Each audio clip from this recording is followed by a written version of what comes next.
Evet arkadaşlar, yeni fön çekme makinemiz gelmiştir. Haşem ustamız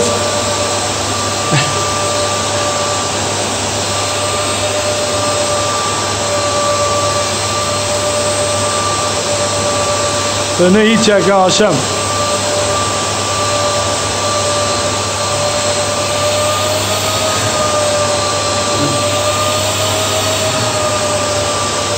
Evet arkadaşlar, fön çekme makinesi yeni icat edildi.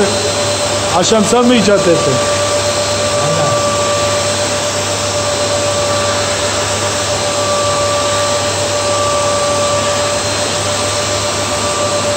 Burası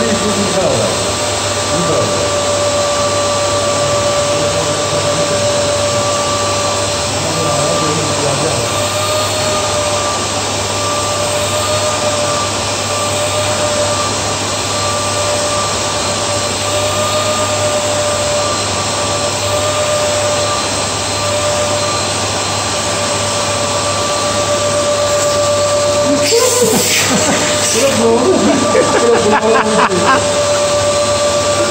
Burası ne oldu?